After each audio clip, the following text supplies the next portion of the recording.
Welche Rolle spielt Amerika in der Endzeit und was sagt die Bibel dazu? In diesem Video wollen wir Offenbarung 13 studieren und sehen, wer diese beiden Tiere repräsentieren. Doch um zu verstehen, wer das Tier aus der Erde ist und was es tun wird, ist es wichtig, dass wir zuerst verstehen, wer oder für was denn das erste Tier, das Tier aus dem Meer, steht. Und wir werden uns dazu eine Menge Bibelverse anschauen. Schließlich wollen wir der Bibel die Möglichkeit geben, sich selbst auszulegen. Lasst uns also beginnen. Wir lesen Offenbarung 13 die ersten 3 Verse. Dort steht: Und ich sah aus dem Meer ein Tier aufsteigen, das 7 Köpfe und 10 Hörner hatte, und auf seinen Hörnern 10 Kronen und auf seinen Köpfen einen Namen der Lästerung. Und das Tier, das ich sah, glich einem Panther, und seine Füße waren wie die eines Bären und sein Rachen wie ein Löwenrachen. Und der Drache gab ihm seine Kraft und seinen Thron und große Vollmacht. Und ich sah einen seiner Köpfe wie zu Tode verwundet, und seine Todeswunde wurde geheilt. Und die ganze Erde sah verwundert dem Tier nach. Dieses pantherähnliche Tier, welches hier beschrieben wird, ist das Papsttum. Doch wir wollen die Bibel sich selbst erklären lassen. Erst einmal, was bedeutet ein Tier in der Prophetie? Dazu lesen wir Daniel 7, Vers 17 und Vers 23. Jene großen Tiere, 4 an der Zahl, bedeuten, dass 4 Könige sich aus der Erde erheben werden. Er sprach: Das 4. Tier bedeutet ein 4. Reich, das auf Erden sein wird. Das wird sich von allen anderen Königreichen unterscheiden, und es wird die ganze Erde fressen, zerstampfen und zermalmen. Ein Tier steht also in der biblischen Prophetie für ein Reich oder eine Macht. Und woher kommt das Tier nach Offenbarung 13, Vers 1? Aus dem Meer. Kommt diese Macht wortwörtlich aus dem Meer oder steht das Meer symbolisch für etwas? Lasst uns die Bibel darauf antworten. Jesaja 17, die Verse 12 und 13.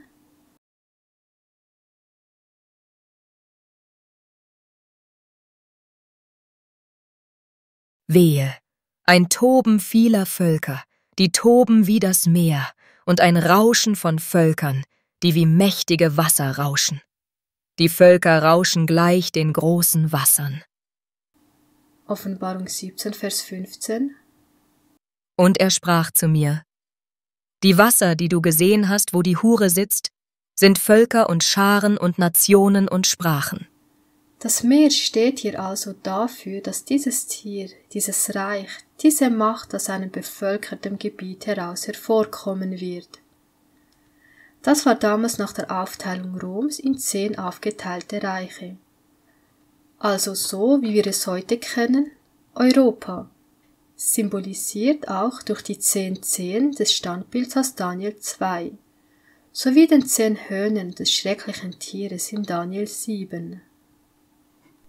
In Offenbarung 13 erfahren wir weiter über dieses Tier aus dem Völkermeer Europas, dass es einen Namen der Lästerung trägt. Und gegen wen lästert dieses Tier?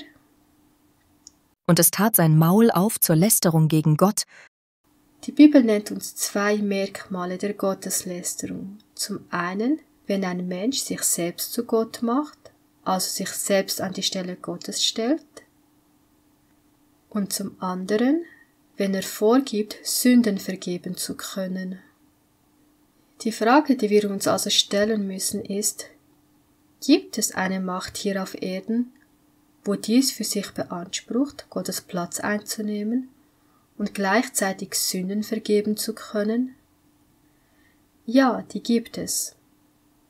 Alle Bischöfe mit Petrus an ihrer Spitze sind Stellvertreter, das heißt, sie nehmen Christi Platz auf Erden ein. Der Papst beansprucht für sich, Stellvertreter Jesu Christi zu sein. In der Theologia Dogmatica schreibt M. Schmaus: Denn im Handeln des Papstes ist Christus selbst hörbar und sichtbar. Vom Papst kann man wahrhaftig sagen, er handelt in der Person Christi. Und auch heute noch beansprucht die römisch-katholische Kirche für sich, Sünden vergeben zu können. So schickte damals der nun bereits verstorbene letzte Papst Franziskus 1000 handverlesene, wie hier geschrieben steht, Superbeichtväter aus, um denen zu vergeben, die so schwer gesündigt haben, dass ihnen normalerweise nur der Papst selbst vergeben kann. Franziskus hatte weltweit über 1000 handverlesene Superbeichtväter entsandt, um jenen zu vergeben, deren Sünden so schwerwiegend sind, dass sie normalerweise nur im Vatikan vergeben werden können. Doch die Bibel sagt, dass nur Gott allein Sünden vergeben kann und nennt es eine Gotteslästerung, wenn ein Mensch oder eine Macht dies für sich beansprucht tun zu können. Weiter wird uns gesagt, dass diese Macht, das Papsttum, vom Drachen seine Kraft und große Vollmacht erhielt, und zwar für 42 Monate. Und dann eine Todeswunde erhielt, die jedoch wieder heilen würde. Wann erhielt das Papsttum diese Vollmacht und von was für einem Zeitraum ist hier prophetisch die Rede mit diesen 42 Monaten? In der Prophetie steht ein Tag für ein Jahr. Diese Zeitangabe der 42 Monate findet sich auch noch in 6 weiteren Bibelstellen. Es handelt sich jeweils um denselben Zeitabschnitt. Diese Tabelle hilft uns, diese in 3 verschiedenen Ausdrücken erwähnte Zeitspanne zu berechnen. Eine Zeit sind ein Jahr, also ein jüdisches Jahr, was 360 Tage hat, also 12 Monate. 2 Zeiten sind 2 Jahre, 720 Tage, also 24 Monate. Eine halbe Zeit sind 180 Tage, dies entspricht 6 Monaten. Rechnet man es zusammen, ergeben diese eine Zeit, 2 Zeiten und eine halbe Zeit 42 Monate. Und 42 Monate sind 1260 Tage. Und da in der Prophetie ein Tag für ein Jahr steht, geht es hier in all diesen Erwähnungen um einen Zeitraum von 1260 Jahren. Wann begann nun dieser Zeitraum, den die Bibel wiederholt erwähnt? Wie und wann in der Geschichte geschah das? Im Jahre 538 nach Christus verhalfen die Truppen des Kaisers Justinian dem Papst zur gesetzlich anerkannten Vormachtstellung. Und er übertrug dem römischen Bischof offiziell die Rolle des Verteidigers des Glaubens. Eingeleitet wurde dieser Aufstieg bereits im Jahr 533 nach Christus, als der in Konstantinopel residierende Kaiser Justinian den damaligen Bischof von Rom, Johannes II., zum Oberhaupt aller Kirchen ausrief, auch bekannt als Dekret des Justinian. Die mittelalterliche Kirche übte großen Einfluss aus, einschließlich der schrecklichen Verfolgungen. Rechnet man von 538 1260 Jahre dazu, kommt man in das Jahr 1798. Genau in dem Jahr nahm Napoleons General Berthier und seine Armee den Papst, das war Papst Pius VI., gefangen und setzten ihn kurzerhand vom päpstlichen Thron ab. Somit erhielt dieses Tier, genauso wie die Bibel es vorhergesagt hatte, eine tödliche Wunde, womit sich diese Prophezeiung genau erfüllte. Das erste Tier aus Offenbarung 13 übte Vollmacht aus. Es war also eine herrschende und regierende Macht. Doch nicht nur das, es wurde ihm, wie wir nun gesehen haben, auch gegeben, mit den Heiligen Krieg zu führen. Für 1260 Jahre. Das Tier aus dem Meer ist demnach nicht nur eine Staatsmacht, sondern eine Vereinigung von Kirche und Staat. Es übte religiöse Macht aus und erzwang diese durch den Staat. Und die Folge war, dass Millionen Bibelgläubige wegen ihres Glaubens, der von den Lehren der katholischen Kirche abwich, durch die Inquisition verfolgt und getötet wurden. Auch heute noch ist der Papst sowohl das Oberhaupt der Kirche als auch das Oberhaupt eines Staates, dem Vatikan. Nachdem wir nun das erste Tier, welches aus dem Meer kommt, als das Papsttum identifiziert haben, wollen wir uns nun das zweite Tier betrachten. Welches Reich, welche Nation kam zu der Zeit auf, wo das Papsttum seine Macht verlor? Und ich sah ein anderes Tier aus der Erde aufsteigen, und es hatte 2 Hörner gleich einem Lamm und redete wie ein Drache. Was müsste demnach die Erde im Gegensatz zum Meer darstellen? Wenn Wasser viele Menschen und Völker symbolisiert, stellt die Erde demnach das Gegenteil dar, ein Ort, der kaum bevölkert ist. Ein Kapitel davor in Offenbarung 12 flüchtet die Frau, das heißt die Kirche, an einen Ort, der weitgehend unbewohnt ist, und dort findet sie Ruhe vor der Verfolgung durch das Papsttum. Es muss sich also um ein Land oder eine Nation handeln, die um die Zeitspanne von 1798 herum gegründet wurde. Die Geschichte zeigt uns, dass die Pilger, die Puritaner aus der alten Welt, nämlich Europa, in die neue Welt Amerika kamen, um bürgerliche und religiöse Freiheit zu erlangen, und zwar im Jahr 1620. Und nur wenige Jahre vor 1798 wurden die Vereinigten Staaten von Amerika im Jahr 1776 offiziell zur Nation erklärt. Sie verabschiedeten 1787 die Verfassung und 1789 wurde vom amerikanischen Kongress die Bill of Rights beschlossen und von 11 Bundesstaaten ratifiziert. Dieser Vorgang war am 15. Dezember 1791 abgeschlossen. Hier die 10 Zusatzartikel der Bill of Rights, darunter das Verbot einer Staatsreligion und die Garantie von Religionsfreiheit. Treffend wird dieses Tier als Offenbarung auch als ein Lamm beschrieben, das Tier aus der Erde. Für wen ist das Lamm in der Schrift ein Symbol? Für Jesus. Doch obwohl Amerika mit einem Lamm verglichen wird, ist uns weiter gesagt, es wird wie ein Drache reden. Und wie spricht eine Nation? Durch ihre Gesetze und Ordnungen. Und Darius, der Meder, empfing das Königreich, als er 62 Jahre alt war. Sämtliche Minister des Königreichs, die Vorsteher und Satrapen, die Räte und die Statthalter erachten es für ratsam, dass eine königliche Verordnung aufgestellt und ein Verbot erlassen werde. Nun, o König, erlasse das Gebot und unterschreibe das Edikt, das nicht abgeändert werden darf. Und Haman sprach zum König Ahasveros: Es gibt ein Volk, das lebt zerstreut und abgesondert unter allen Völkern in allen Provinzen deines Königreichs. Und ihre Gesetze sind anders als die aller Völker, und sie befolgen die Gesetze des Königs nicht, so dass es dem König nicht geziemt, sie gewähren zu lassen. Wenn es dem König gefällt, so werde ein Schreiben erlassen, dass man sie umbringen soll. Was hatte der Drache Satan gesagt, als er mit Jesus dem Lamm sprach? Wiederum nimmt ihn der Teufel mit auf einen sehr hohen Berg und zeigt ihm alle Reiche der Welt und ihre Herrlichkeit und spricht zu ihm: Dieses alles will ich dir geben, wenn du niederfällst und mich anbetest. Was wollte er erhalten oder was will er erhalten? Und sie beteten den Drachen an, der dem Tier Vollmacht gegeben hatte, und sie beteten das Tier an und sprachen: Wer ist dem Tier gleich? Wer vermag mit ihm zu kämpfen? Wie wir gesehen haben, spricht ein Königreich oder eine Nation durch ihre Gesetze. Amerika, dargestellt als das zweite Tier in Offenbarung 13, das Tier aus der Erde, wird einmal Gesetze erlassen gegen die Gewissens- und Religionsfreiheit.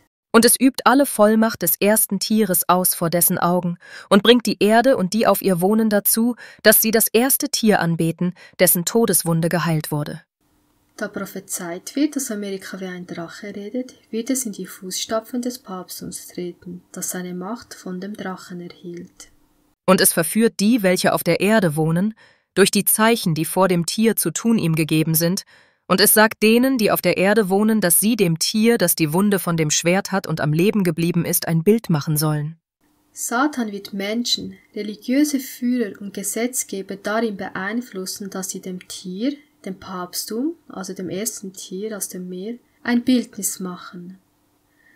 Ein Abbild ist eine Kopie oder Nachbildung. Welche Regierungsstruktur hatte das Papsttum während seiner Herrschaft im dunklen Mittelalter? Eine kirchlich-staatliche Regierungsform, bei der die Kirche die Staatsgewalt kontrollierte.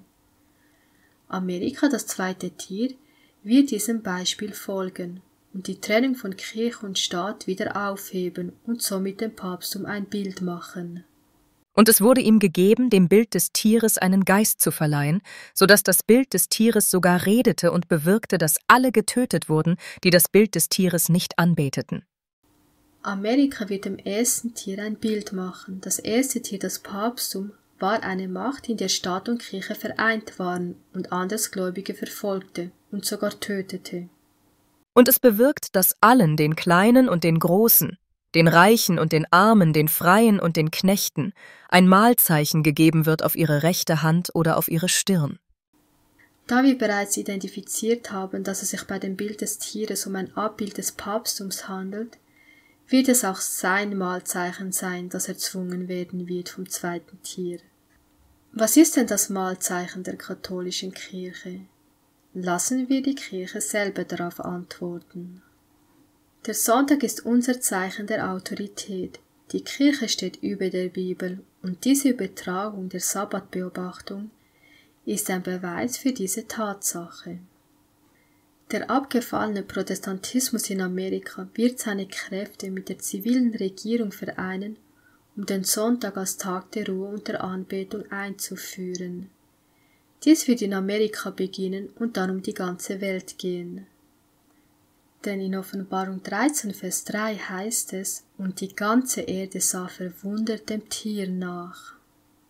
Und was wird die Strafe für diejenigen sein, die Gottes Gebote höher achten werden als Menschengebote und den 7. Tag Sabbat als Ruhetag heiligen anstelle des Sonntags, dem Mahlzeichen des Papsttums?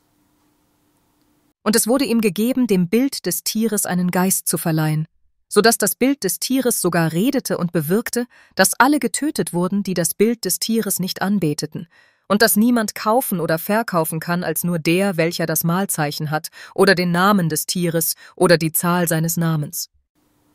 Nachdem wir nun sehen konnten, wen die Bibel als diese beiden Endzeitmächte entlarvt, stellt sich nun die Frage, wo stehen wir gegenwärtig? Ist Amerika nun dabei, dem ersten Tier ein Bild zu machen? Was so viel heißt wie die Trennung von Kirche und Staat aufzuheben? Die Deutsche Welle schreibt, Trumps Schlag gegen den säkularen Staat. Kirchen und religiöse Gruppen sollen mehr Einfluss auf die US-Politik bekommen. Präsident Trump hat ein Dekret unterzeichnet, mit dem die Religions- und Glaubensfreiheit gestärkt werden soll. Gewünscht ist allerdings viel mehr, dass die Kirchen aktiv ins politische Geschehen eingreifen. Trump weicht mit seinem Erlass den entsprechenden Gesetzeszusatz auf, eine der ältesten Vorschriften zur Trennung von Kirche und Staat in den USA. Kritiker sagen, dass Trumps Religionsprogramm vor allem konservativen Christen zugutekommen wird. Andere, darunter auch Christen, sind jedoch über diese Taten beunruhigt. Sie sagen, Trump schütze nicht die Religion im Allgemeinen, sondern gewähre politisch konservativen Ausprägungen des Christentums, zu denen zufällig auch seine Anhänger zählen, einen privilegierten Status. Amerika ist dabei, dem ersten Tier aus Offenbarung 13, dem Tier aus dem Meer, von dem wir nun wissen, dass es das Papsttum ist, ein Bild zu machen, indem es versucht, die Trennung von Kirche und Staat auszuhebeln. Und zwar durch Gesetze, und da wir nun wissen, dass ein Staat oder eine Nation durch ihre Gesetze redet, sehen wir hier, wie das Tier aus der Erde dabei ist, wie ein Drache zu reden. Er spricht zwar von Religionsfreiheit, ist lammähnlich, aber redet wie ein Drache durch Gesetze, durch die eine bestimmte Religion bevorzugt wird, und wie hier geschrieben steht, einer bestimmten Gruppe von Christen, einen privilegierten Status gewährt. Wir lesen dazu in dem Buch Vom Schatten zum Licht. Aber das Tier mit den Hörnern gleich wie ein Lamm redete wie ein Drache. Die lammähnlichen Hörner und die Drachenstimme des Tieres weisen auf einen auffallenden Gegensatz zwischen Worten und Taten dieser Nation hin. Die Sprache des Drachens sind die Handlungen ihrer Legislative und ihres Gerichtswesens. Ihre Taten strafen die freiheitlichen und friedlichen Grundsätze Lügen, die sie in ihrer Verfassung festgelegt haben. Die Voraussage, dass es wie ein Drache redet und alle Macht des ersten Tieres ausüben wird, sagt einen Geist der Unduldsamkeit und Verfolgung voraus, was bei den Nationen erkennbar ist, die durch den Drachen und das pantherähnliche Tier repräsentiert werden. Die Aussage, dass das Tier mit den 2 Hörnern bewirkt, dass die Erde und die darauf wohnen das erste Tier anbeten, deutet darauf hin, dass diese Nation ihre Macht einsetzen wird, um eine Forderung durchzusetzen, die dem Papsttum Ehre erweisen wird. Ein solches Handeln würde den Grundsätzen dieser Regierung völlig widersprechen, dem Geist ihrer freien Einrichtungen, dem feierlichen Bekenntnis der Unabhängigkeitserklärung und der Verfassung. Die Gründerväter versuchten in Weisheit der Benutzung weltlicher Macht durch die Kirche mit ihren unausweichlichen Folgen von Unduldsamkeit und Verfolgung vorzubeugen. Die Verfassung schreibt vor: Der Kongress soll kein Gesetz zur Einführung von Religion oder auch gegen ihre freie Ausübung erlassen. Auch soll die religiöse Haltung niemals als Befähigung zu irgendeiner öffentlichen Vertrauensstellung in den Vereinigten Staaten zur Bedingung gemacht werden. Erst wenn diese Schutzeinrichtungen der nationalen Freiheit offenkundig verletzt werden, können die Staatsbehörden einen religiösen Gehorsam erzwingen. Der innere Widerspruch eines solchen Vorgehens entspricht ziemlich genau der symbolischen Darstellung in der Bibel. Sie zeigt das Tier mit den lammähnlichen Hörnern, das sich zwar rein, mild und harmlos zeigt, aber wie ein Drache redet. Ref.ch schreibt: Der Verband Amerikaner für die Trennung von Kirche und Staat kritisierte, die Kommission bevorzuge konservative Christen und besonders diejenigen, die mit der Macht der Regierung ihre Religion anderen aufzwingen wollen. Also genau das, was uns die Bibel vorhersagt und der Geist der Weissagung verständlich und einfach erklärt, so dass es jeder verstehen kann. Prophetie erfüllt sich vor unseren Augen.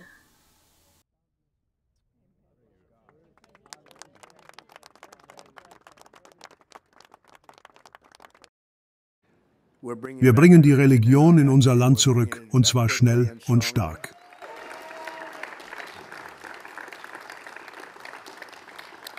Denn damit Amerika eine große Nation sein kann, müssen wir immer eine Nation unter Gott sein. Ein Satz, den die radikale Linke gerne loswerden würde. Das wird der größte Gesetzesentwurf in der Geschichte unseres Kongresses, unseres Senats sein. Und sie werden direkt aus dem Weißen Haus heraus arbeiten. Sie haben das noch nie gemacht, das wurde noch nie gemacht. Kein anderer Präsident hat das bisher erlaubt. Wisst ihr, sie sagen, Trennung zwischen Kirche und Staat. Ich sagte, in Ordnung, vergessen wir das mal. Wir sagten, wirklich, es gibt eine Trennung? Ich weiß nicht, ob das eine gute oder eine schlechte Sache ist, ich bin mir nicht sicher, aber ob es eine Trennung gibt oder nicht, ihr seid im Weißen Haus, wo ihr sein solltet, und ihr repräsentiert unser Land, und wir bringen die Religion zurück in unser Land.